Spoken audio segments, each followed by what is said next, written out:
अज्ञानता का परिणाम। ज्ञान हमेशा व्यक्ति को प्रसन्न रखता है और अज्ञानता व्यक्ति के दुखों का कारण बन जाती है। सही ज्ञान न होने के कारण उस लकड़हारे को भी बहुत दुख हुआ, लेकिन तब तक समय उसके हाथों से रेत की तरह फिसल चुका था। बुद्ध ने शिष्यों को एक लकड़हारे की कथा सुनाते हुए कहा, एक दिन एक राजा जंगल में आखेट के लिए गया तो मार्ग भूल गया। देर हो गई, भूख और प्यास से व्याकुल होने लगा। तभी देखा कि जंगल में एक लकड़हारा लकड़ियां काट रहा है। बहुत से पेड़ कट चुके हैं, थोड़े से बाकी हैं। उन्हीं में से एक पेड़ की शाखाओं को नीचे गिरा रहा है। राजा ने उसके पास जाकर कहा, भाई, मैं बहुत भूखा हूं, बहुत प्यास लगी है, तुम्हारे पास खाने को कुछ है क्या? लकड़हारे ने कहा, है, आओ बैठो। दूर उधर एक बावड़ी है, मैं वहां से पानी लाता हूं। तुम यह रोटी खाओ। और पोटली से निकालकर एक मोटी सी रोटी उसने राजा के सामने रख दी। थोड़ा सा शाक भी था। राजा ने उसको खाया, लकड़हारे का लाया हुआ पानी पिया। शांत होकर कहा, मैं अमुक स्थान का राजा हूं, मार्ग भूल गया हूं। लकड़हारे ने मार्ग बतला दिया। राजा ने कहा, कष्ट के समय तुमने मेरी सहायता की, यदि तुमको कभी आवश्यकता पड़े तो मेरे पास आ जाना, मैं तुम्हारी सहायता करूंगा। कुछ दिन व्यतीत हो गए। धीरे धीरे वन में सभी वृक्ष समाप्त हो गए। लकड़हारा लकड़ी काटकर इनके कोयले बनाकर बेचता था। अब वह अपनी जीविका चलाए तो कैसे? वह बहुत दुखी हो गया। दुखी चित्त से राजा के पास पहुंचा।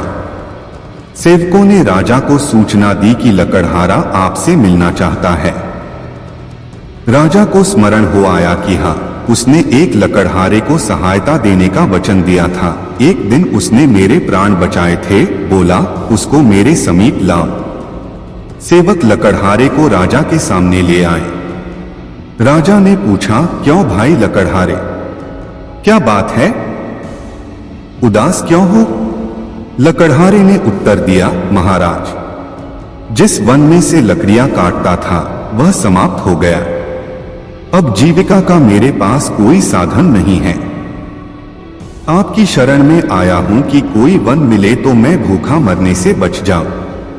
राजा ने कहा, तुम्हारी समस्या का समाधान अवश्य ही होगा। उसके चले जाने के पश्चात अपने मंत्रियों को बुलाकर परामर्श किया कि इस लकड़हारे को क्या दिया जाए। परामर्श करने के पश्चात निर्णय हुआ कि शहर के दक्षिण में राजा का चंदन के वृक्षों का जो वन है वह लकड़हारे को दे दिया जाए। पदाधिकारियों को बुलाया गया। चंदन के वृक्षों का वह वन लकड़हारे के नाम कर दिया और उसको सूचना दे दी गई। कई वर्ष व्यतीत हो गए। राजा एक दिन अपने महल में बैठा था कि लकड़हारे का ध्यान आया। प्रसन्नता के साथ उन्होंने सोचा, अब तो लकड़हारा बहुत धनी हो गया होगा, कई भवन तथा महल बनवा लिए होंगे, इसलिए चलकर उसे देखना चाहिए। राजा अपने मंत्रियों को साथ लेकर उस वन में गया जो लकड़हारे को दिया था, किंतु वहां कोई वन ही न था, न चंदन का कोई वृक्ष। राजा ने घबराकर अपने मंत्रियों से पूछा, अरे वह वन कहाँ है जो लकड़हारे को दिया था? किसी और स्थान पर होगा, तुम मुझे अन्य स्थान पर ले आए हो। मंत्रियों ने पदाधिकारियों की ओर देखा। पदाधिकारियों ने कागजों की और छानबीन करके बोले, महाराज, वह जंगल तो इसी स्थान पर था। राजा ने कहा, फिर वह गया कहाँ? खोज करने पर कुछ दूरी पर चंदन के कुछ वृक्ष दिखाई दिए। उनके बीच में बैठा हुआ लकड़हारा भी दिखाई दिया, निराश, उदास, विचारमग्न। राजा ने उसके पास जाकर पूछा, अरे तू चिंता में क्यों है?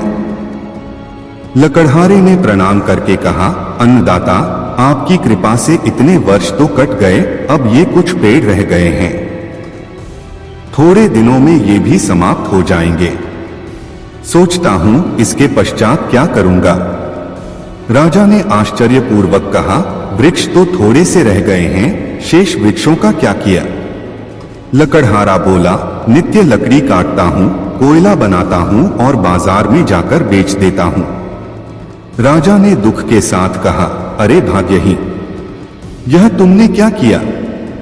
यह चंदन की लकड़ी थी, जलाकर कोयला क्यों बना दिया? लकड़हारा बोला, चंदन की लकड़ी क्या होती है? राजा बोला, अच्छा होता यदि तू जानता। अभी 2-3 हाथ लकड़ी काट लो और इसको बाजार में ले जाओ। हाँ, कोयला न बनाना इसका। लकड़हारे ने वैसा ही किया। एक दुकानदार ने देखा, लकड़ी तो असली चंदन की है और लकड़हारा है गवार। बोला, क्या लेगा इसका? लकड़हारे ने पूछा, तुम क्या दोगे? दुकानदार ने कहा, 1 रुपया। लकड़हारा आश्चर्य में चिल्लाकर बोला, क्या 1 रुपया? उसका तात्पर्य था कि इस छोटी सी लकड़ी का 1 रुपया। दुकानदार समझ गया कि यह जानता है, बोला, 2 रुपए। लकड़हारा और आश्चर्य से चिल्लाकर बोला, 2 रुपए। दुकानदार ने घबराकर कहा, अच्छा 4 रुपए। लकड़हारा चिल्लाया, अच्छा 4। कुछ ही दूरी पर एक दुकानदार खड़ा था। उसने देखा कि पहला दुकानदार एक मूल्यवान वस्तु को कौड़ियों के भाव खरीद रहा है। उसे पुकारकर कहा, अरे इधर आ, मैं 10 रुपए दूंगा। लकड़हारे ने जब 10 का नाम सुना तो सिर पकड़कर बैठ गया। चिल्ला उठा, ढाढ़े मारकर रोने लगा। अब उसे ज्ञात हुआ कि जिस लकड़ी को वह कोयला बनाकर बेचता रहा, कितनी मूल्यवान थी और कितनी बड़ी संपत्ति का उसने विनाश कर दिया। उस लकड़हारे की मूर्खता पर आपको करुणा आती है। किंतु सुनो मेरे शिष्यों, हम स्वयं भी तो उस लकड़हारे की भांति हैं। राजाओं के राजा उस परमात्मा ने न जाने किस बात से प्रसन्न होकर सांसों का यह चंदन से पूर्ण वन हमें दिया था। हमने कुत्सित वासनाओं, घृणा, पाप की अग्नि से जलाकर इसे भस्मसात कर दिया। कितने मूल्यवान हैं ये सांस, यह हमने समझा ही नहीं। सांसों का यह चंदन वृक्षों से परिपूर्ण वन, जिसे हमने काम, क्रोध, लोभ, मोह और अहंकार की आग में जलाकर कोयला बना दिया। परंतु जो होना था सो हो गया। अब तो चंदन के जो थोड़े से वृक्ष, थोड़े से वर्ष रह गए हैं, इस जीवन के शायद थोड़े महीने, आओ इन्हीं का उचित उपयोग करें। यत्न करें कि तुम्हारा लोक और परलोक सुधर जाए। जैसा आहार वैसा विचार।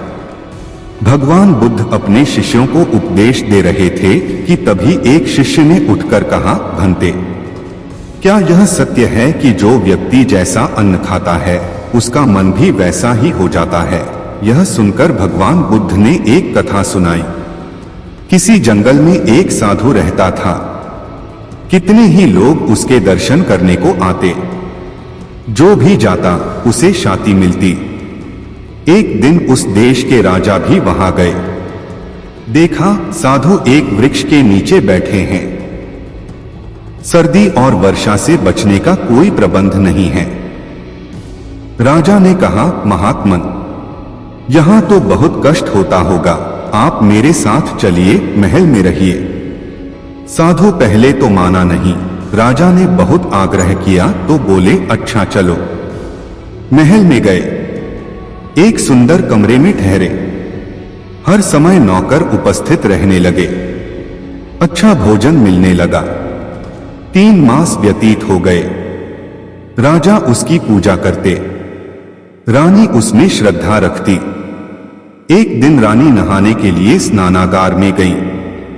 नहाकर उठी तो वह हीरों का हार पहनना भूल गई, जो उसने उताकर स्नानागार में रख दिया था। हार वहीं पड़ा रहा। रानी के पश्चात साधु स्नानागार में गया। हार को देखा, उठाकर अपने कोपीन में छुपा लिया। स्नानागार से निकल महल से बाहर चले गए। कुछ देर पश्चात रानी को हार का ध्यान आया। दासी से बोली, स्नानागार में हार छोड़ आई हूं, उसे ले आओ। परंतु वहां तो हार नहीं था। खोज होने लगी। पूछा गया, स्नानघर में रानी के पश्चात कौन गया था? पता लगा कि महात्मा जी गए थे। महात्मा की खोज होने लगी। महात्मा मिले नहीं। राजा को ज्ञात हुआ तो उसने सिपाहियों को आज्ञा दी, उस साधु के पीछे जाओ, उसे पकड़कर ले आओ। इधर से महात्मा शहर से बाहर निकले, जंगल में चले गए। दिन भर चलते रहे, पांव थक गए, भूख भी सताने लगी तो जंगल का एक फल तोड़कर खा लिया। फल था एक औषधि, उससे दस्त लग गए।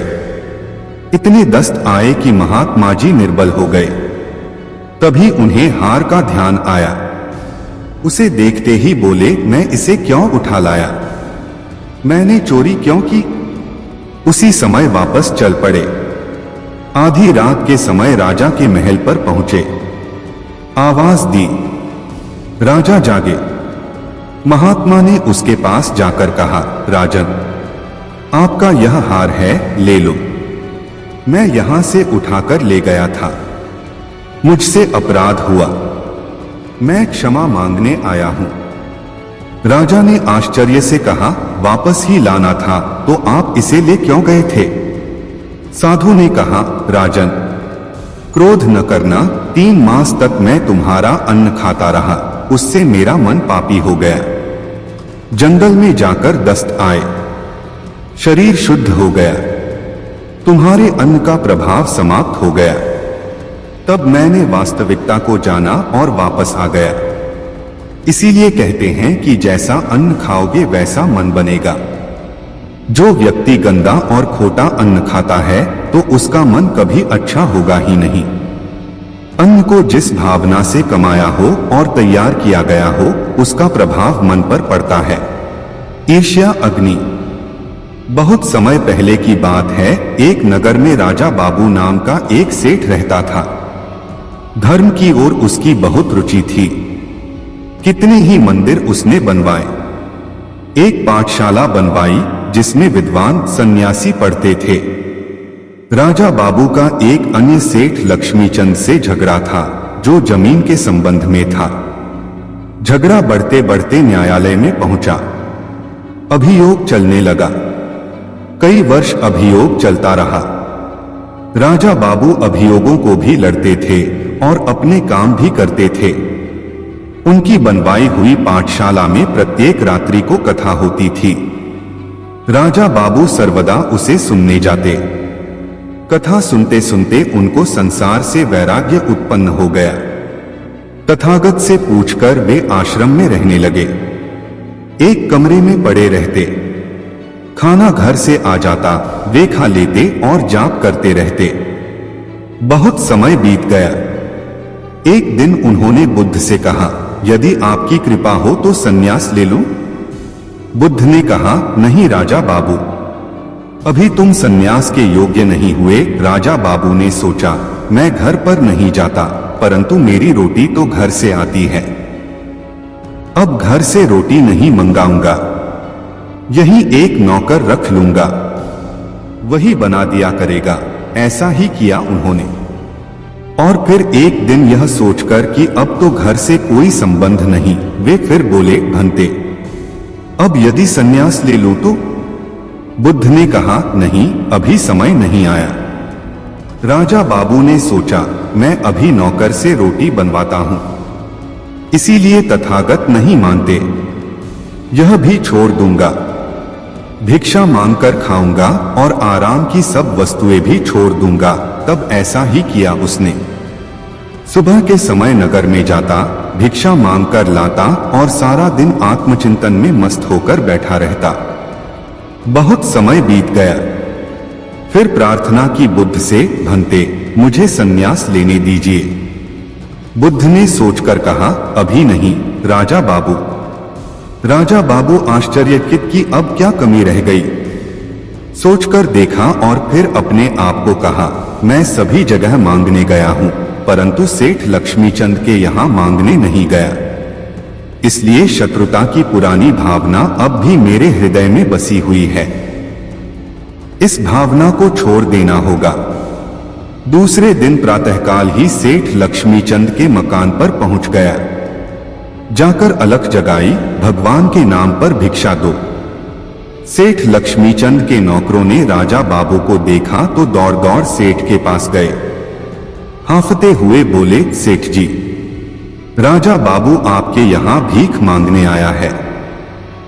लक्ष्मीचंद आश्चर्य से बोला, यह कैसे हो सकता है? तुम्हें भ्रम हुआ है, कोई और होगा। नौकरों ने कहा, नहीं सेठ जी, वह राजा बाबू ही है। यदि आप कहें तो खाने में विष मिलाकर दे दें, सर्वदा के लिए झगड़ा ही समाप्त हो जाएगा। लक्ष्मीचंद उच्च स्वर में बोले, नहीं, मुझे देखने दो। मकान के द्वार पर आकर उन्होंने देखा कि राजा बाबू झोली पसारे खड़े हैं। राजा बाबू ने उन्हें देखा और झोली फैलाकर बोले, सेठ जी, भिक्षा। लक्ष्मीचंद दौड़कर आगे बढ़े, चिल्लाकर बोले, राजा। राजा बाबू को अपनी छाती से लगा लिया उन्होंने। राजा बाबू ने झुककर उनके चरणों को स्पर्श किया। लक्ष्मीचंद भी उनके पैरों में जा गिरे, बोले, राजा बाबू, ऊपर चलो, मेरे साथ बैठकर खाना खाओ। राजा बाबू बोले, नहीं सेठ जी, मैं तो भिखारी बनकर आया हूं, भीख मांगने आया हूं, भीख डाल दो मेरी झोली में। उसी समय एक नौकर भागता हुआ आया, बोला, सेठ जी, आपका तार देखिए, इस तार में क्या लिखा है? लक्ष्मीचंद ने खोलकर पढ़ा। तार राजा बाबू के बेटों का था, कलकत्ता से आया था। हमारे पिता राजा बाबू का कहीं पता नहीं लगा। भूमि का झगड़ा अभी समाप्त नहीं हुआ, किंतु इस जमीन को लेकर हम क्या करेंगे? इस तार द्वारा हम भूमि से अपना अधिकार वापस लेते हैं। हमारे पिताजी नहीं हैं, आप कृपा करके हमारे पिता बनिए, हमें अपने संरक्षण में ले लीजिए। लक्ष्मीचंद रोते हुए बोले, नहीं, ऐसा नहीं होगा। उन्हें लिखो कि भूमि उनकी है, मुझे नहीं चाहिए। मैं पिता बनकर उनकी रक्षा करूंगा। आज से वे केवल राजा बाबू के नहीं, मेरे भी बेटे हुए। इसके बाद राजा बाबू भिक्षा लेकर मुड़े तो देखा सामने बुद्ध खड़े हैं, हाथ में गेरुआ वस्त्र लिए हुए। राजा बाबू को छाती से लगाकर बोले, अब तू सन्यासी बनने के योग्य हुआ। राजा बाबू, अब ये कपड़े पहन। इस प्रकार जब तक मन के अंदर घृणा है, तब तक सन्यासी होने का क्या लाभ? सन्यासी यदि बनना है तो मन से घृणा को निकाल दो, ईर्ष्या और वैर की भावना को दूर कर दो, तो फिर देखो आनंद और सुख मिलता है कि नहीं। भिन्न भिन्न कसौटी। भगवान बुद्ध एक दिन अपने प्रिय शिष्यों के साथ एक बगीचे में भ्रमण कर रहे थे। तभी उन्हें एक कथा का स्मरण हो आया और वे अपने शिष्यों को कथा सुनाने लगे। एक माली और एक सुनार में दोस्ती थी। माली अपने बगीचे में सुगंधित फूल उगाने के लिए दिन रात कठोर परिश्रम करता और भांति भांति की सुगंध पैदा कर देता। उसे अपने उद्यान पर गर्व था। एक दिन उस माली ने अपने दोस्त सुनार से कहा, क्या अपनी दुकान पर बैठे तुक तुक करते रहते हो? एक दिन मेरे बगीचे में आओ, भांति भांति को सुगंधों का साक्षात्कार करोगे तो तबीयत बाग बाग हो जाएगी। सुनार बोला कि मेरे दोस्त हो, मैं जरूर आऊंगा। एक दिन वह बगीचे में पहुंच गया। उसके हाथ में सोने को कसने की कसौटी थी।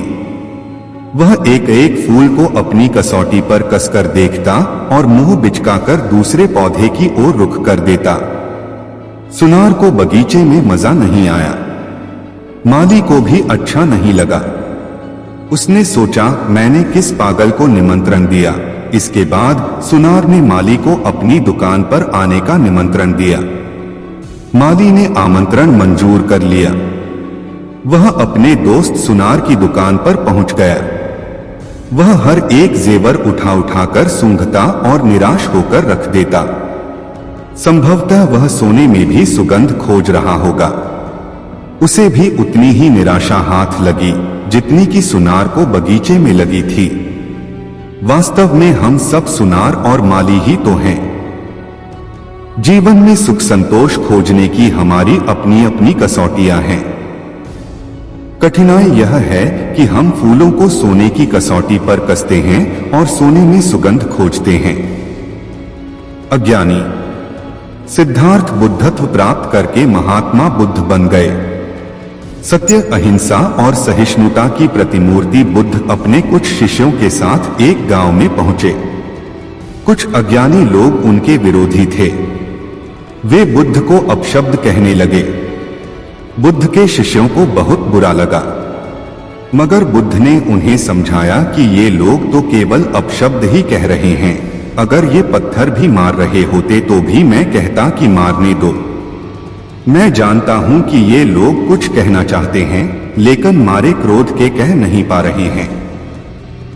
10 साल पहले यदि ये ही लोग गाली देते तो भी मैं इन्हें गाली देता, लेकिन अब तो लेन देन से मुक्ति मिल चुकी है। क्रोध से अपशब्द निकलते हैं। यहां तो क्रोध भवन कब का ढह चुका है। अपशब्द कहने वाले बड़ी मुश्किल में पड़ गए। तभी बुद्ध ने अपने शिष्यों से पूछा कि गांव में कुछ लोग अपशब्द कह रहे हैं, इन्हें बताओ कि पिछले गांव में क्या हुआ था। शिष्यों ने बताया कि वहां के लोग फूल और मिठाइयां लेकर आए थे। बुद्ध ने पूछा कि फिर मैंने क्या किया था। शिष्यों ने बताया कि आपने सारे फूल और मिठाइयां यह कहकर वापस कर दी थी कि अब लेने वाला विदा हो चुका है, इन्हें वापस ले जाओ। आपने कहा था कि 10 साल पहले आते तो मैं सारे उपहार ले लेता। बुद्ध ने पूछा, फिर उन लोगों ने मिठाइयों का क्या किया होगा। शिष्यों ने बताया कि गांवों में बांट दी होंगी। ये लोग अपशब्दों के थाल सजाकर लाए हैं, लेकिन ये गलत आदमी के पास आ गए हैं। ये मुझसे क्रोध नहीं करवा सकते। ठीक खूंटी की तरह जो किसी को नहीं टांगती, उस पर वस्त्र जरूर टांगे जाते हैं। ज्ञान का दीपक। शाम पूरी तरह से ढल चुकी थी। गहरा अंधेरा छाने लगा था। तथागत ने शिष्यों को विश्राम करने का आदेश दिया। सभी शिष्यों ने बुद्ध के आदेश का पालन किया और विश्राम करने के लिए एक उचित स्थान का चयन कर लिया। इससे पहले सभी निद्रा में लीन होते, बुद्ध को एक अद्भुत कथा याद आई जो उन्होंने अपने शिष्यों को सुनाई। यह कथा तब की है जब पृथ्वी पर हर जगह प्रकाश नहीं था, अग्नि नहीं थी, चारों ओर अंधेरा ही अंधेरा था। एक गांव के लोग सदैव अंधकार में ही रहते थे, लेकिन फिर भी उनके मन में अंधेरे को दूर करने की इच्छा थी। उन लोगों ने बहुत उपाय किए, मंत्र श्लोक पढ़े, बूढ़े साइनों से सलाह ली। जब सब बेकार चला गया तो एक दिन बैठकर अंधेरा भगाने की समस्या पर सामूहिक चर्चा की। आम सहमति से फैसला हुआ कि गांव के सब लोग अंधेरे को टोकरियों में भरकर फेंकें, उसे गहरी खाई में डाल दें। एक न एक दिन तो उसका अंत होकर ही रहेगा। यह बात इतनी उचित लगी कि गांव के सारे लोग अंधेरे को टोकरियों में भर भर कर खाई में फेंकने लगे। दिन, महीने, साल, युग बीत गए। पीढ़ियां दर पीढ़ियां टोकरी भर भर कर अंधेरे को खाई में फेंकती रहीं, लेकिन न तो अंधेरा गया और न वह खाई ही भरी। लोग ऊब गए, हार गए। साल दर साल हर व्यक्ति अंधेरे को टोकरी में भरकर फेंकता रहा। अंधेरे को फेंकना एक प्रथा बन गई। फिर एक नई पीढ़ी आई, उसे यह रिवाज निरर्थक लगा। उस पीढ़ी का एक नौजवान एक दूसरे गांव की सुंदरी से प्यार करने लगा। वह उसकी दुल्हन बनकर गांव में आ गई। पहले ही दिन उसको सास, ननद, ससुर, जेठ, देवर आदि सब उसके पीछे पड़ गए कि गृह प्रवेश बाद में करना, पहले 5 टोकरे अंधेरा उस खाई में फेंको। वह हंसने लगी।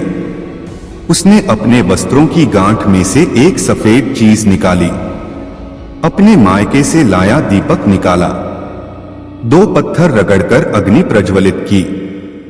दिया बाती, तेल और अग्नि के मेल से उजाला हो गया। लोग देखते ही रह गए। दिया जला, अंधेरा दूर हो गया। उस दिन से उन लोगों ने अंधेरे को फेंकना छोड़ दिया, क्योंकि वे दिया जलाना सीख गए थे। साधना और साध्य। साधना और साध्य का अंतर समझाने के लिए गौतम बुद्ध एक आख्यान का सहारा लिया करते थे। उन्होंने अपने शिष्यों को यह कहानी अनेक बार सुनाई। एक गांव में कुछ लोग नदी पार करने के लिए नाव से उतरे। वे 8 लोग थे। परम बुद्धिमान, नितांत धार्मिक। किनारे पर उतरकर उन्होंने तय किया कि जिस नाव ने हमें नदी पार कराई है, भला हम उसे कैसे छोड़ सकते हैं। इसलिए उन्होंने कृतज्ञता ज्ञापन का एक अद्भुत तरीका खोज निकाला। उन्होंने कहा कि जिस नाव पर हम सवार थे, अब उचित होगा कि हम पर नाव सवार हो जाए। सो उन 8 बुद्धिमानों ने उस नाव को अपने सिर पर उठा लिया। नाव को सिर पर उठाए वे लोग बाजारों, सड़कों और गलियों से गुजरे। देखने वाले कहते कि हमने नाव पर तो बहुतों को सवार देखा है, लेकिन नाव को लोगों पर सवार कभी नहीं देखा। ये लोग कैसे सिरफिरे हैं जो नाव को सिर पर ढो रहे हैं। उन्होंने जवाब दिया कि तुम सब तो कृतघ्न हो, तुम्हें कृतज्ञता का क्या पता। हम जानते हैं अनुग्रह का भाव, हम कृतज्ञ हैं, हम आभार प्रदर्शन करना जानते हैं। इस नाव ने हमें नदी पार करवाई है। अब हम इस नाव को स्वयं अपने सिर पर ढोकर संसार पार करवा कर रहेंगे। हम इस पर थे, अब यह हम पर रहेगी। अंत में गौतम बुद्ध ने शिष्यों को समझाया कि नाव वास्तव में नदी पार करने के लिए है, सिर पर ढोने के लिए नहीं। बहुत से लोग हैं जो साधन या साधना को इस बुरी तरह पकड़ लेते हैं कि वही साध्य हो जाती है। इस प्रकार हम सिद्धि का लक्ष्य भूल जाते हैं। सबकी मंजिल एक, भले ही सबका रास्ता अलग अलग हो, परंतु मंजिल सभी की एक ही होती है। इसी बात का बोध कराने के लिए गौतम बुद्ध अपने शिष्यों को जो कथा सुनाते थे, वह इस प्रकार थी। एक कंबल, चिमटा, तुम्बी और लंगोटी ही महात्मा जी की संपत्ति थी। इसमें सबसे मूल्यवान था कंबल, जो उन्हें किसी भक्त ने दिया था। एक रात चोर आया और महात्मा का कंबल चुरा ले गया। दूसरे दिन जब उनके अनुयायी आश्रम में एकत्र हुए तो उन्होंने महात्मा को दुखी पाया। पता चला कि उनका कंबल चोरी चला गया है। शिष्यों ने दूसरा कंबल ला देने की बात कही, लेकिन महात्मा ने सबको मना कर दिया। उन्होंने कहा, मुझे पता है कि वह कंबल कौन ले गया है। कहा, कब मिलेगा। शिष्यों ने समझा कि महाराज जी त्रिकालदर्शी हैं। उन्होंने कंबल और चोर का पता लगा लिया होगा। उन लोगों ने महात्मा से प्रार्थना की कि चोर के बारे में बता दें, ताकि उसे कंबल सहित पकड़कर लाया जा सके। महात्मा का कंबल चुराना जघन्य अपराध है। कंबल बरामद करने के अतिरिक्त चोर को उचित दंड भी मिलना चाहिए। तभी महात्मा जी उठ खड़े हुए और एक ओर को भागने लगे। लोगों ने उनसे पूछा कि कहां जा रहे हैं। वे बोले कि चोर को पकड़ने जा रहा हूं। लोगों ने पूछा कि क्या आपको उसका पता ठिकाना मालूम है जो उसे पकड़ने जा रहे हैं। महात्मा ने कहा, हाँ, तुम सब भी मेरे पीछे पीछे चले आओ। महात्मा जी अपने चेलों के समूह सहित एक मरघट पर जाकर रुक गए। वे वहीं धूनी रमाकर बैठ गए। चेलों ने प्रश्न किया कि क्या चोर यही है। महात्मा ने उत्तर दिया कि एक न एक दिन वह यहीं आएगा। सारी दुनिया यहीं आती है। यह सबकी मंजिल है। उनकी भी जिनके पास कंबल है और जिनके पास कंबल नहीं है। उनकी भी जिनका कंबल चोरी चला गया है और उसकी भी जिसने कंबल चुराया है। सभी शिष्य अब भली प्रकार उस बात का मर्म समझ चुके थे कि मंजिल सबकी एक होती है। बुराई की जड़। किसी नगर में एक व्यक्ति रहता था। उसके आंगन में एक पौधा उग आया। कुछ दिनों बाद वह पौधा बड़ा हो गया और उस पर फल लगे। एक दिन एक फल पककर नीचे गिरा। उसे एक कुत्ते ने मुंह में दबा लिया। देखते देखते कुत्ते के प्राण निकल गए। आदमी ने सोचा होगी कोई बात। उसका ध्यान फल की ओर नहीं गया। कुछ समय बाद पड़ोसी का लड़का आया। बढ़िया फल देखकर उसका मन ललचाया। उसने एक फल तोड़ा और जैसे ही दांत से काटा कि वह बेजान होकर गिर पड़ा। अब वह व्यक्ति समझ गया कि यह विषवृक्ष है। उसे बड़ा गुस्सा आया। उसने कुल्हाड़ी ली और वृक्ष के सारे फल काट काट कर गिरा दिए। लेकिन थोड़े दिन बाद फिर फल उग आए और इस बार पहले से भी बड़े बड़े फल लगे। उसने फिर कुल्हाड़ी उठाई और एक एक शाखा को काट डाला। न रहेगा बांस न बजेगी बांसुरी। उसने चैन की सांस ली। परंतु कुछ ही दिन बाद सारा पेड़ फिर लहलहा उठा और फलों से लद गया। आदमी ने सिर पकड़ लिया। अब वह क्या करे? वह व्यक्ति बुद्ध की शरण में गया और सारा हाल कह सुनाया। सारा हाल सुनकर बुद्ध ने कहा, तुम बड़े भोले हो। तुमने फल तोड़े, शाखाएं काटी, पर यह नहीं सोचा कि जब तक जड़ रहेगी, पेड़ रहेगा, तब तक फल आते रहेंगे। तुम चाहते हो कि इस बला से छुटकारा मिले तो इसकी जड़ को काटो। उस व्यक्ति को बोध हुआ। तब उसने समझा कि बुराई की ऊपरी काट छांट से वह नहीं मिट तो उसकी जड़ काटनी चाहिए। उसने कुल्हाड़ी लेकर पेड़ की जड़ को काट दिया और हमेशा के लिए चिंता से मुक्त हो गया। सुख और शांति। 1000 साल पहले की घटना है। युद्ध एक गांव में ठहरे हुए थे। एक व्यक्ति उनके पास आया और बोला, भंते, तुम 30 साल से लोगों को शांति, सत्य और मोक्ष की बात समझा रहे हो, लेकिन कितने लोग हैं जिन्हें मोक्ष प्राप्त हो गया? बुद्ध उसकी बात सुनकर बोले, तुम आकर मिलो, तब तुम्हारी बात का जवाब दूंगा, लेकिन एक काम करना। क्या? उस व्यक्ति ने पूछा। बुद्ध ने कहा, सारे गांव का चक्कर लगाकर लोगों से लिखवा लाना कि कौन कौन शांति चाहते हैं, कौन सत्य और कौन मोक्ष। आपने यह अच्छा कहा भंते। वह आदमी चकित होकर बोला, कौन होगा ऐसा अभागा जो इन चीजों को नहीं चाहेगा? बुद्ध ने कहा, तुम एक बार पता तो लगाओ कि कौन आदमी किस चीज की कामना करता है। उस व्यक्ति ने घंटों गांव में चक्कर लगाया, लेकिन एक भी आदमी ऐसा नहीं मिला जो शांति, सत्य और मोक्ष चाहता हो।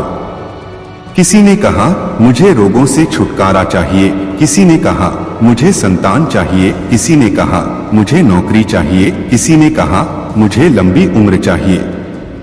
वह व्यक्ति हैरान रह गया। फिर बुद्ध के पास लौट आया। बोला, यह तो बड़ा अजीब गांव है महाराज। कोई कुछ चाहता है, कोई कुछ, किंतु शांति, सत्य और मोक्ष की आकांक्षा रखने वाला एक भी आदमी नहीं है। बुद्ध ने कहा, इसमें अजीब क्या है? हम में से ज्यादातर लोग सुख चाहते हैं, शांति नहीं, और सुख पाने के लिए शांति के उल्टे रास्ते पर चलते हैं। सुख मार्ग शांति का मार्ग नहीं है। मन की महिमा। एक बार भगवान बुद्ध के 2 शिष्य उनसे मिलने जा रहे थे। पूरे दिन का सफर था। चलते चलते रास्ते में एक नदी पड़ी। उन्होंने देखा कि उस नदी में एक स्त्री डूब रही है। बौद्ध भिक्षुओं के लिए स्त्री का स्पर्श वर्जित माना जाता है। ऐसी दशा में क्या हो? उन दोनों भिक्षुओं में से एक ने कहा, हमें धर्म की मर्यादा का पालन करना चाहिए। स्त्री डूब रही है तो डूबे, हमें क्या? लेकिन दूसरा भिक्षु अत्यंत दयावान था। उसने कहा, हमारे रहते कोई इस तरह मरे, यह तो मैं सहन नहीं कर सकता। इतना कहकर वह पानी में कूद पड़ा और डूबती स्त्री को पकड़ लिया। कुछ समय पश्चात कंधे का सहारा देकर किनारे पर ले आया। दूसरे भिक्षु ने उसकी बड़ी भर्त्सना की। रास्ते भर वह कहता रहा कि मैं जाकर तथागत से कहूंगा कि आज तुमने मर्यादा का उल्लंघन करके कितना बड़ा पाप किया है। दोनों बुद्ध के सामने पहुंचे तो दूसरे भिक्षु ने एक सांस में सारी बात कह सुनाई। भंते, मैंने इसको बहुत रोका, पर यह माना ही नहीं।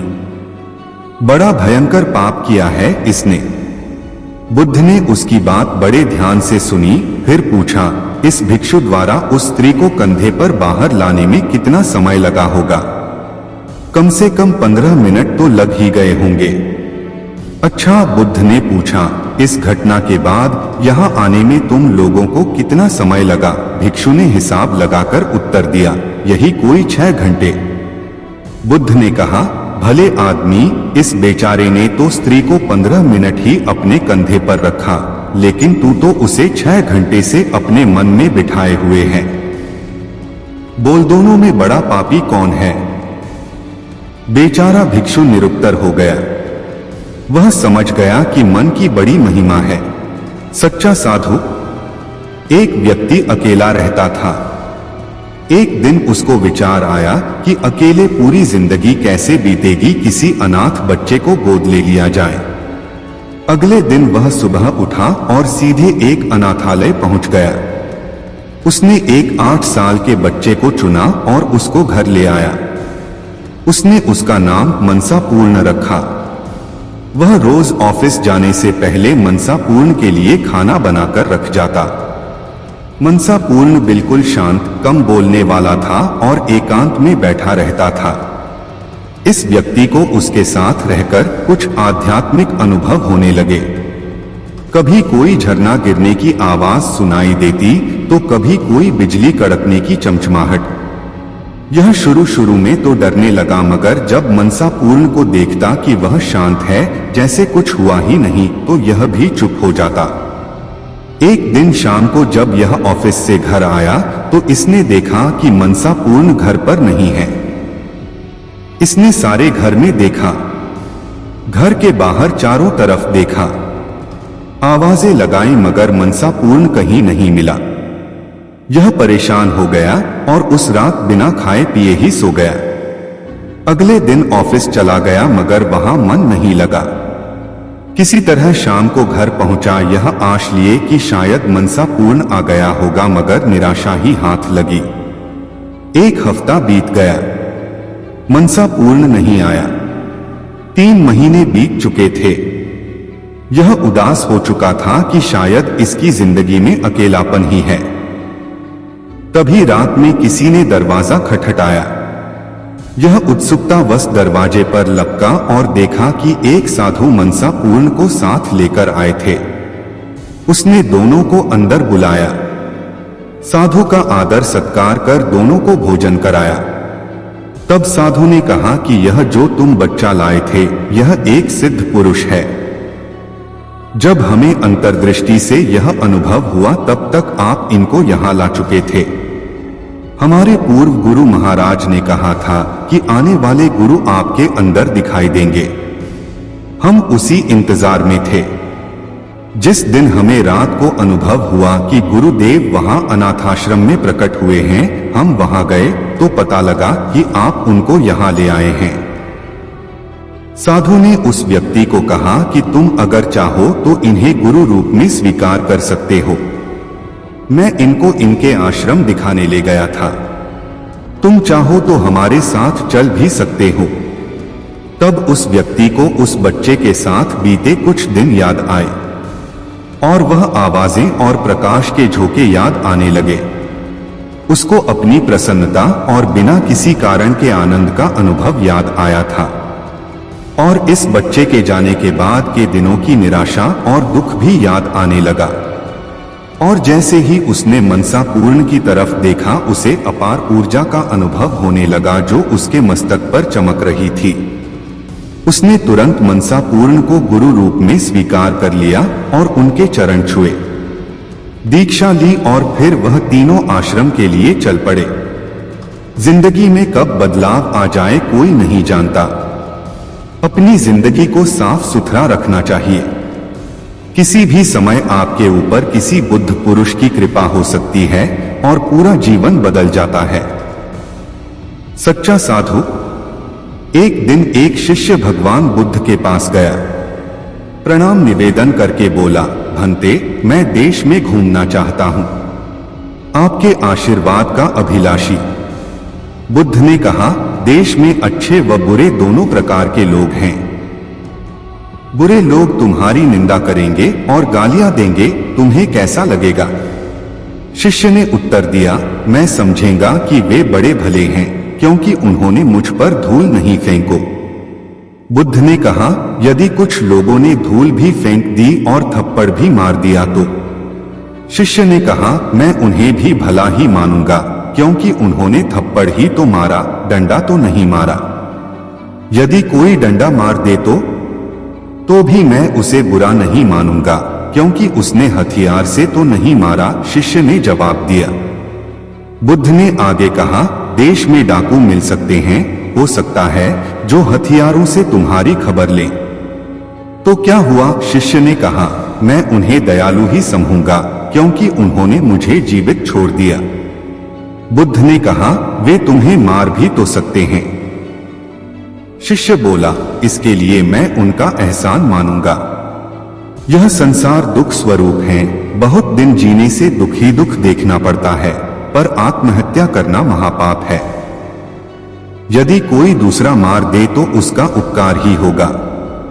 शिष्य के उत्तर सुनकर भगवान बुद्ध को बड़ा हर्ष हुआ।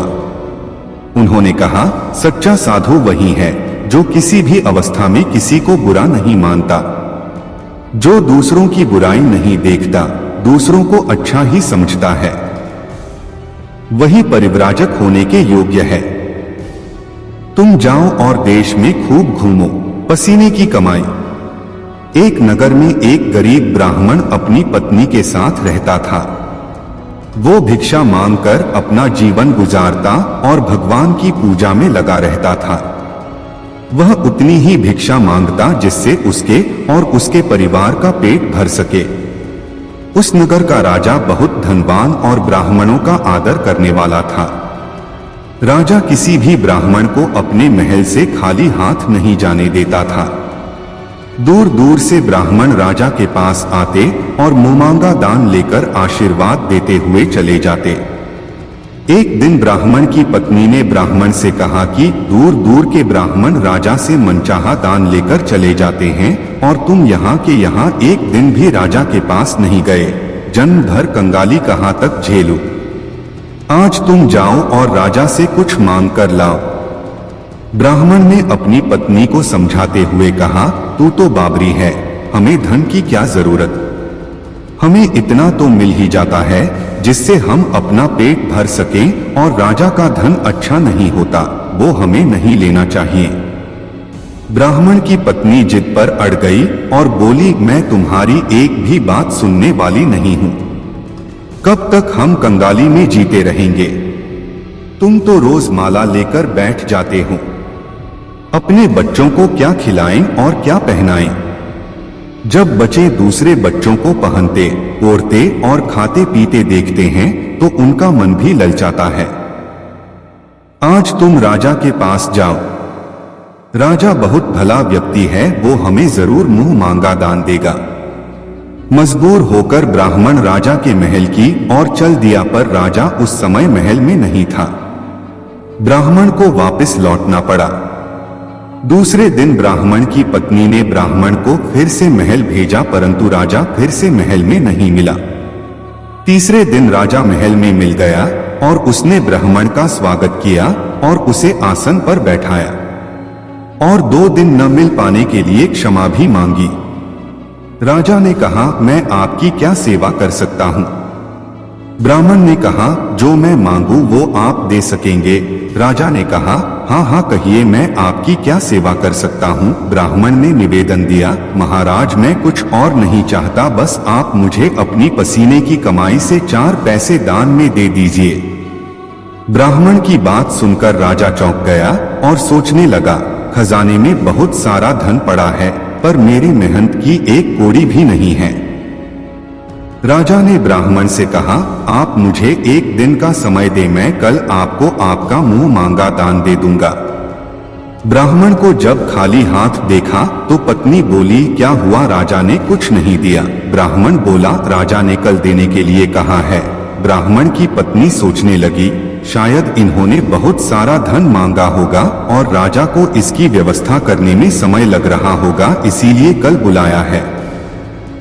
दूसरी ओर राजा ने अपने राजसी कपड़े बदलकर फटे पुराने कपड़े पहने और मजदूर जैसा भेष बना लिया। जब राजा की पत्नी ने देखा और कारण पूछा तो राजा ने सब कुछ बताया। रानी बोली, मैं भी आपके साथ चलूंगी। राजा के हाँ कहने पर रानी भी पुरानी साड़ी पहनकर आ गई। इस प्रकार राजा रानी मजदूरी की तलाश में शहर निकले। लुहारों के मोहल्ले में जाकर राजा ने आवाज लगाई, किसी को मजदूर चाहिए मजदूर। आखिर एक लुहार ने उन्हें बुला लिया जो पहिए पर हाल चढ़ाने की तैयारी कर रहा था। उसने राजा से कहा, देखो तुम्हें पहले खलात धौंकनी पड़ेगी और जब आग आ जाए उसके बाद घन पीटना होगा। फिर रानी की ओर देखकर कहा, तुम्हें कुएं से पानी लेकर होदी भरनी पड़ेगी और कोयले वाले घर से कोयला लेकर भट्टी में डालना होगा। तुम दोनों को दिन भर में 2-2 आने मिलेंगे। अगर काम पसंद हो तो बोलो, नहीं तो अपना रास्ता नापो। राजा रानी लुहार के बताए काम को करने लगे। राजा खलात धौंकने लगा पर उससे काम ठीक से नहीं हो पा रहा था। लौहार नाराज होकर राजा को ठीक से काम करने के लिए कहता। राजा जैसे तैसे अपना काम करने लगा। रानी भी कुएं से पानी भरकर लाने लगी। रानी के हाथ में फफोले पड़ गए। किसी तरह बड़ी कठिनाइयों से उसने पानी का हौज भरा। उसके बाद रानी कोयला लाकर भट्टी में डालने लगी। कोयल भरने से रानी के गोर हाथ और कपड़े काले हो गए। भट्टी में आग आने पर लुहार ने पांत भट्टी में से निकालकर पहिए पर जमाई और एक धन अपने हाथ में लेकर और एक राजा के हाथ में देकर कहा, देखो बारी बारी से धन इस पर पटकना। हाथ इधर उधर न होने पाए। राजा जोर जोर से धन पटकने लगा, लेकिन उसका निशाना ठीक नहीं बैठना था। कभी धन हाल पर गिरता तो कभी पहिए पर। मजदूरों का यह हाल देखकर लुहारिन बड़बड़ाती हुई आई और लुहार से कहने लगी, तुमने कहां से यह नौसिखिए मजदूर काम पर लगाए हैं? इनसे काम नहीं होगा। यह सस्ते मजदूर तुम्हारा सब काम बिगाड़ देंगे। राजा रानी उन दोनों की फटकार सुनने सुनने अपना काम मन लगाकर करते रहे। घन पटकते पटकते राजा का शरीर पसीन से तर हो गया और जोर जोर से सांस चलने लगी। रानी भी पानी भरते भरते और कोयला झोंकते झोंकते थककर चूर हो गई। दोनों ने पूरे दिन बहुत मेहनत की। लुहार ने राजा रानी को 2-2 पैसे दिए जिसे वो बड़ी खुशी खुशी लेकर महल आ गए। आज उन्हें पता चला कि मेहनत की कमाई कैसी होती है। राजा ने 4 पैसे अलग रख दिए और अगले दिन ब्राह्मण को बुलाकर उसे दे दिए। ब्राह्मण राजा को आशीर्वाद देकर घर लौटा और ब्राह्मणी से कहा, लो मैं राजा के यहाँ से दक्षिणा ले आया हूँ। ब्राह्मणी खुश होकर दौड़ती हुई आई, पर जब उसने 4 पैसे देखे तो वो ठिठक कर रह गई और उन्हें दूर फेंक किया। वो जल भुनकर ब्राह्मण से बोली, तुम जैसे दरिद्र से राजा के यहाँ जाकर भी कुछ न मांगा गया, शर्म भी नहीं आती, कहकर रूठ कर चली गई और बहुत देर तक बड़बड़ करती रही। ब्राह्मण ने उन 4 पैसों का उठाकर तुलसी घर के पास रख दिए और सोचा जब ब्राह्मणी शांत हो जाएगी तो जरूरत पड़ने पर उठा लेगी। परंतु कई दिनों तक पैसे वही रखे रहे और फूल बेलपत्र ऊपर से गिरकर मिट्टी में दब गए। ब्राह्मण और ब्राह्मणी दोनों ही उन सिक्कों के बारे में भूल गए। कुछ दिनों बाद तुलसी घर में 4 पौधे उगे। चारों पौधे बहुत सुंदर थे। यह देख ब्राह्मणी रोज उनमें पानी डाल देती। 4 महीने बाद वो पौधे बड़े हो गए और उनमें फूल लगने लगे। फूल सूखने पर इनसे मोती झड़ने लगे। ब्राह्मण और ब्राह्मणी ने कभी मोती नहीं देखे थे, वो समझे कि कोई बीज है। हर रोज कई फूल झड़ते और बहुत मोती पूरे तुलसी घर में बिखर जाते। ब्राह्मणी उन मोतियों को समेट कर घर के एक कोने में डाल देती। इस तरह वहां मोतियों का ढेर लग गया। एक दिन एक सब्जी वाली आई। ब्राह्मणी को सब्जी लेनी थी पर उसके पास पैसे नहीं थे। उसने सब्जी वाली से कहा, क्या तुम इन चमकदार बीजों के बदले सब्जी दे सकती हो? सब्जी वाली ने देखा तो वो पहचान गई कि ये तो मोती हैं। उसने खुशी खुशी ब्राह्मणी को उन मोतियों के बदले उसकी मनपसंद सब्जी दे दी।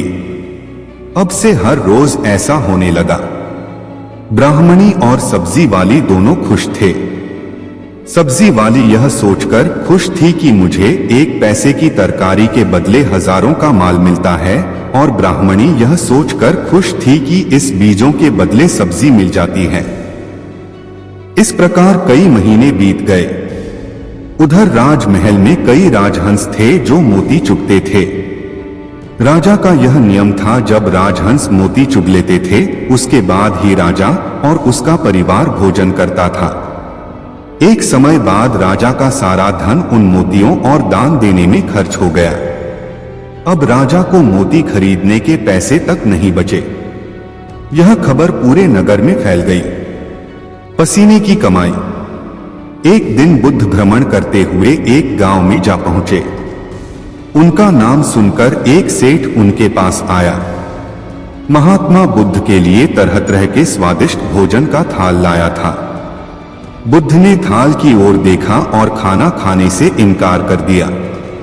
इतने में एक लुहार वहां आया। वह जौ की 2 रूखी रोटियां लाया था। बुद्ध ने वे रोटियां ले ली और बड़े आनंद के साथ खाने लगे। सेठ ने आश्चर्य से बुद्ध की ओर देखा। उसे बड़ा बुरा लगा। कहां वह, कहां लुहार, कहां उसका लाया भोजन और कहां लुहार की 2 मोटी मोटी रोटियां। जब बुद्ध भोजन कर रहे थे तो सेठ से न रहा गया। उसने कहा, महाराज, यह कहां का न्याय है कि मैं पहले खाना लाया और इतना बढ़िया लाया, पर आपने उसे लेने से इनकार कर दिया और इस लुहार की रूखी रोटियों को प्रेम से खा रहे हैं। बुद्ध थोड़ा रुके, फिर बोले, इस लुहार की कमाई अपनी मेहनत की कमाई है, पवित्र कमाई है, जबकि तेरी कमाई तेरे पसीने की नहीं है, उसे पवित्र नहीं कहा जा सकता। सेठ ने कहा, नहीं जी, ऐसा नहीं है। बुद्ध ने कहा, तो स्वयं ही देख लो। इतना सुनकर बुद्ध ने लुहार की लाई रोटी को एक हाथ में और सेठ के मालपुए को दूसरे हाथ के बीच रखकर निचोड़ा, तो लुहार द्वारा लाई गई रोटी को निचोड़ने पर दूध की धार निकली और सेठ द्वारा लाए गए मालपुए को निचोड़ने पर रक्त निकला। सेठ को काटो तो खून नहीं। वह लज्जा से सिर झुकाकर अपना थाल लेकर चला गया। इसलिए कहा जाता है कि मेहनत की रोटी भी हराम के कई पकवानों से अच्छी होती है। एक एक पल एक एक युग के समान हो गया। वह चाहता था कि कैसे भी शाम हो जाए। शाम हुई और रात भी हो गई, लेकिन उसकी इच्छा पूरी नहीं हुई। मोहरें मिलना तो दूर, हाथ में आई मोहर भी चली गई। वह सिर धुनने लगा। तभी आकाशवाणी हुई, सेठ याद रख, त्याग फलता है, लोभ छलता है। कथा सुनकर शिष्य त्याग और लोभ का मर्म जान गए। मेहनती किसान। बहुत समय पहले की बात है। रामपुरी नगरी में एक गरीब किसान रमेश और अपनी पत्नी सुनीता के साथ रहता था। उसकी फसल पूरे गांव में सबसे अच्छी होती थी। वह फसल उगाने के साथ साथ सब्जियां भी बेचा करता था। दिन भर खेत में काम करता और शाम को सब्जियां बेचता। एक दिन वह सुबह सुबह उठता है और अपने पत्नी से कहता है, सुनीता, मैं खेत में काम करने जा रहा हूं, तुम मेरे लिए खाना लाना। उसकी पत्नी कहती है, ठीक है। वह अपने खेत में काम करने के लिए चला जाता है। खेत में काम कर ही रहा था, तभी उसे 2 आदमी अपनी मेड़ पर आते हुए दिखाई देते हैं। वह उस गांव के जमींदार थे। रमेश के पास आकर जमींदार जी बोलते हैं, मैंने सुना है कि तुम पूरे गांव में सबसे अच्छी फसल उगाते हो, क्या तुम अपनी फसल मुझे बेचोगे? मैं तुम्हारी फसल को अच्छे दामों पर लूंगा। किसान रमेश बोलता है, क्यों नहीं मालिक, यह तो मेरी खुशी की बात है जो मैं अपना अनाज आपको अच्छे दाम पर बेचूं। जमींदार जी बोलते हैं, ठीक है, फसल पक जाने पर हमारे कुछ आदमी आकर तुम्हारे फसल को काटकर तुम्हारे घर पहुंचा देंगे। रमेश कहता है, ठीक है मालिक। कुछ देर बीते ही थे कि उसकी पत्नी रमेश के पास खाना लेकर आती है। रमेश खुशी से बोलता है, अभी थोड़ी देर पहले जमींदार साहब आए थे, उनको हमारी फसल चाहिए, वह हमें अपनी फसल की अच्छी कीमत देंगे। यह सुनकर सुनीता बहुत खुश होती हैं। दोनों साथ काम कर घर चले जाते हैं। रमेश अपने खेत में कड़ी मेहनत कर अच्छी फसल उगाता है। उसकी फसल सोने जैसे चमक रही थी। यह देखकर वह बहुत खुश होता है, क्योंकि इस बार उसे फसल की अच्छे दाम मिलेंगे। फसल पककर तैयार हो जाती है। रमेश हंसिया लेकर अपने खेत में जा पहुंचता है फसल काटने के लिए। तभी वहां कुछ जमींदार के आदमी आते हैं। वह भी फसल कटाई करने में उसकी मदद करते हैं। कुछ समय बाद फसल की कटाई कर अनाज निकल जाता है और अनाज की बोरी बनाकर रमेश के घर पहुंचा दिया जाता है। जमींदार के आदमी रमेश से कहता है, मालिक के आदमी आएंगे कल, वो तुम्हारी अनाज को ले जाएंगे। रमेश और सुनीता रात का भोजन करके सो जाते हैं। उनके घर में उसी रात चोर आकर उनके सारे अनाज को चुरा ले जाते हैं। जब सुबह उन दोनों को चोरी का पता लगता है, वह दोनों बहुत उदास हो जाते हैं। वह यह सोचता है कि जब जमींदार का आदमी आएगा तो मैं उसे क्या जवाब दूंगा। थोड़ी देर बाद जमींदार का आदमी आता है और रमेश से कहता है, लाओ रमेश अपना फसल दो। रमेश उदास मन से कहता है, मेरी अनाज चोरी हो गई।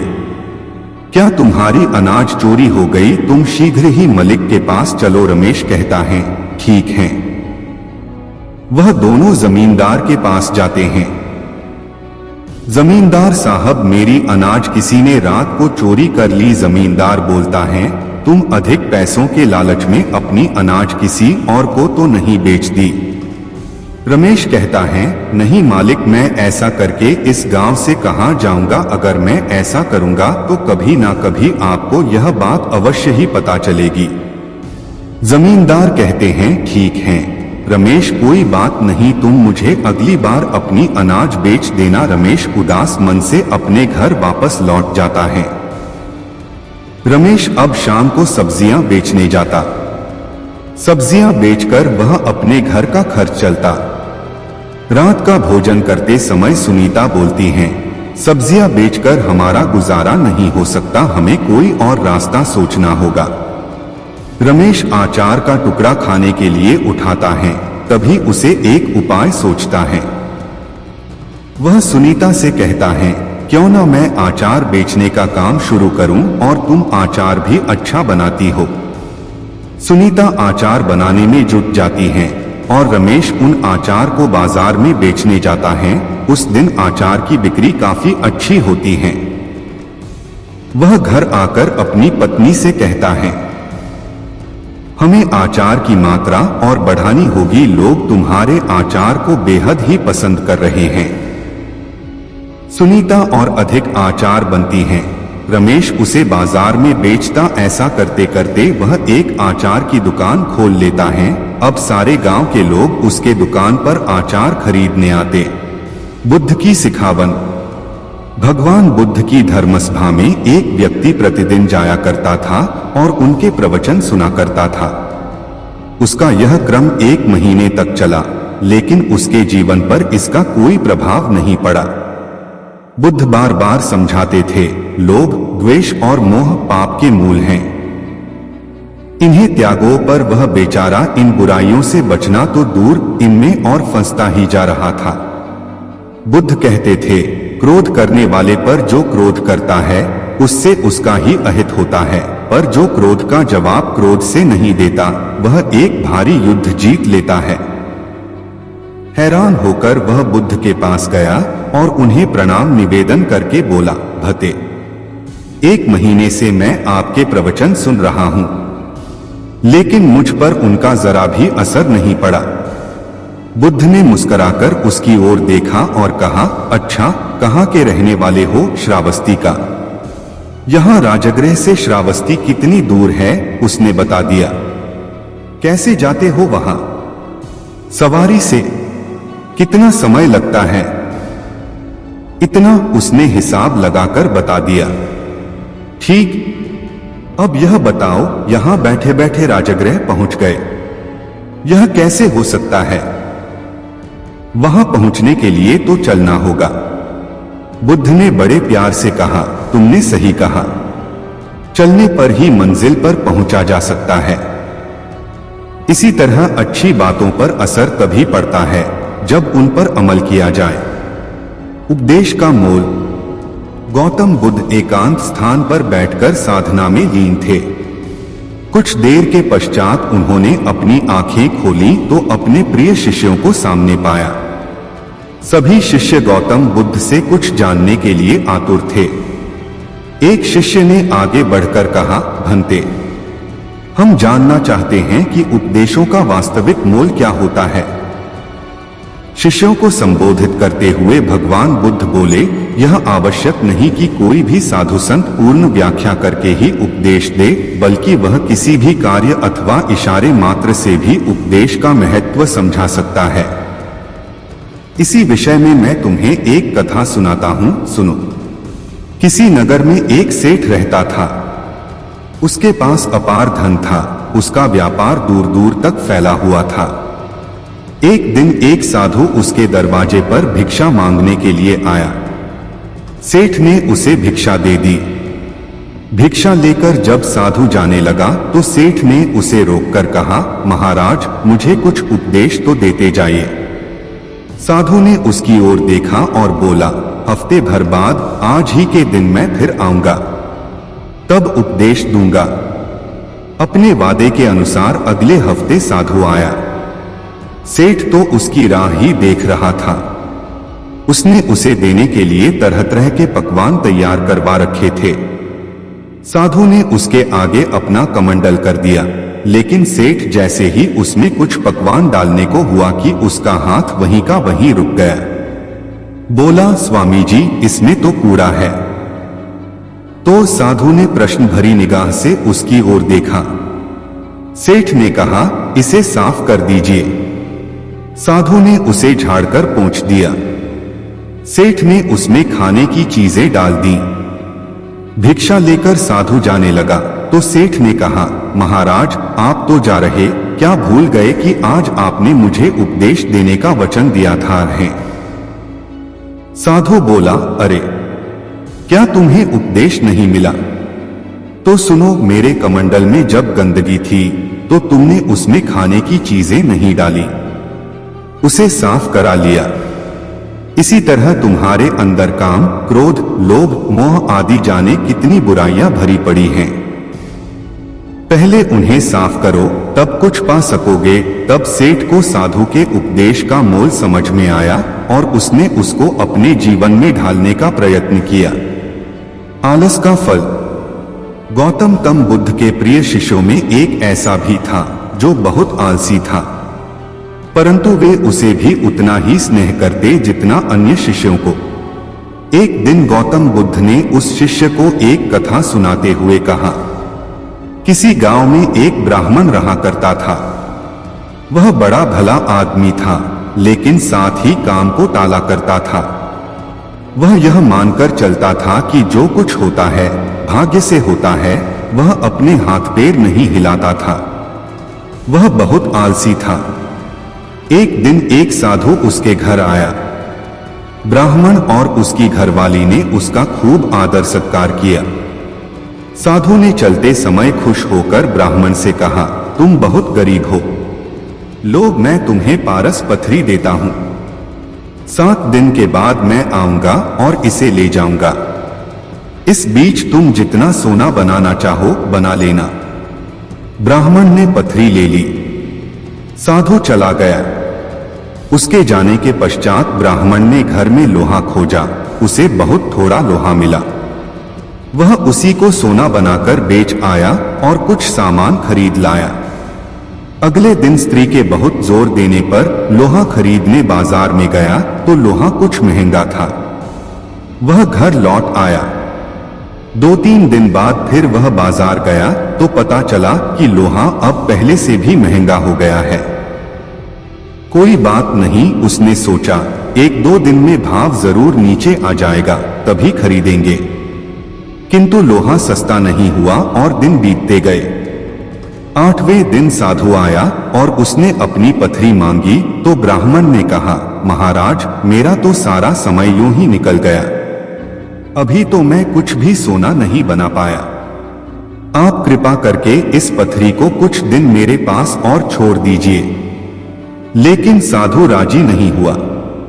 उसने कहा, तुम जैसा आदमी जीवन में कुछ नहीं कर सकता। तुम्हारी जगह और कोई होता तो कुछ का कुछ कर डालता। जो आदमी समय का उपयोग नहीं जानता वह कभी सफल नहीं होता। ब्राह्मण पछताने लगा, पर अब क्या हो सकता था। साधु पथरी लेकर जा चुका था। उसे अपने आलस और भाग्य पर जरूरत से ज्यादा यकीन की कीमत चुकानी पड़ी। इसलिए कहा जाता है कि आलस आदमी का सबसे बड़ा दुश्मन होता है। शिष्य अब बुद्ध के कहने का तात्पर्य समझ चुका था। उसने कसम खाई कि वह आज के बाद आलस को त्याग देगा। इसके पश्चात उसने कभी आलस नहीं किया। सांच को आंच नहीं। एक दिन भगवान बुद्ध अपने शिष्यों को सच का उपदेश दे रहे थे। सच्चाई पर आधारित कथा सुनाते हुए भगवान बुद्ध बोले, किसी नगर में एक जुलाहा रहता था। वह बहुत बढ़िया कंबल तैयार करता था। एक दिन उसने एक साहूकार को 2 कंबल दिए। साहूकार ने 2 दिन बाद उनका दाम ले जाने को कहा। साहूकार दिखाने को तो धर्म क्रम करता था, माथे पर तिलक लगाता था, लेकिन मन उसका मैला था। वह अपना रोजगार छलकपट से चलाता था। 2 दिन बाद जुलाहा अपना पैसा लेने आया तो साहूकार ने कहा, मेरे यहाँ आग लग गई, उसमें दोनों कंबल जल गए, तो अब मैं दाम क्यों दूं? जुलाहा बोला, यह नहीं हो सकता, मेरा धंधा सच्चाई पर चलता है और सच में कभी आग नहीं लग सकती। जुलाहे के कंधे पर एक कंबल पड़ा था। उसे सामने करते हुए उसने कहा, यह लो, लगाओ इसमें आग। साहूकार बोला, मेरे यहाँ कंबलों के पास मिट्टी का तेल रखा था, कंबल उसमें भीग गए थे, इसलिए जल गए। जुलाहे ने कहा, तो इसे भी मिट्टी के तेल में भिगो लो। काफी लोग वहां इकट्ठे हो गए। सबके सामने कंबल को मिट्टी के तेल में भिगोकर आग लगा दी गई। लोगों ने देखा कि तेल जल गया, लेकिन कंबल जैसा था वैसा बना रहा। जुलाहे ने कहा, याद रखो, सांच को आंच नहीं। साहूकार ने लज्जा से सिर झुका लिया और जुलाहे के पैसे चुका दिए। सच ही कहा है कि जिसके साथ सच होता है उसका साथ तो भगवान भी नहीं छोड़ता। कुछ अलग करना है तो भीड़ से हटकर चलो। भीड़ साहस तो देती है पर पहचान छीन लेती है। अभी तो इस बाज की असली उड़ान बाकी है। अभी तो इस परिंदे का इम्तिहान बाकी है। अभी अभी मैंने लांघा है समुद्रों को, अभी तो पूरा आसमान बाकी है। गलत पासवर्ड से एक छोटा सा मोबाइल का लॉक तक नहीं खुलता। गलत तरीके से जिंदगी जीने से जन्नत के दरवाजे कैसे खुलेंगे? दुनिया के सबसे ज्यादा सपने इस बात ने तोड़े हैं कि लोग क्या कहेंगे। सपनों को पाने के लिए समझदार नहीं, पागल बनना पड़ता है। जिंदगी में अगर बुरा वक्त नहीं आता तो अपनों में छुपे हुए गैर और गैरों में छुपे हुए अपनों का कभी पता न चलता। अगर आप सही हो तो कुछ सही साबित करने की कोशिश ना करो, बस सही बने रहो। गवाही खुद वक्त देगा। सुनो, मत करना भरोसा गैरों पर, क्योंकि चलना तुम्हें है अपने ही पैरों पर। मुश्किल वक्त दुनिया का सबसे बड़ा जादूगर है, जो एक पल में आपके चाहने वालों के चेहरे से नकाब हटा देता है। सबसे बड़ा रोग क्या कहेंगे लोग, उठो, जागो, बढ़ो और तब तक मत रुको जब तक कि लक्ष्य न प्राप्त हो जाए। इंतजार करने वालों को सिर्फ उतना मिलता है जितना कोशिश करने वाले छोड़ देते हैं। मेहनत इतनी खामोशी से करो कि सफलता शोर मचा दें।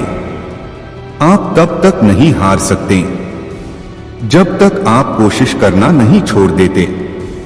उड़ने में बुराई नहीं है, आप भी उड़े, लेकिन उतना ही जहां से जमीन साफ दिखाई दे।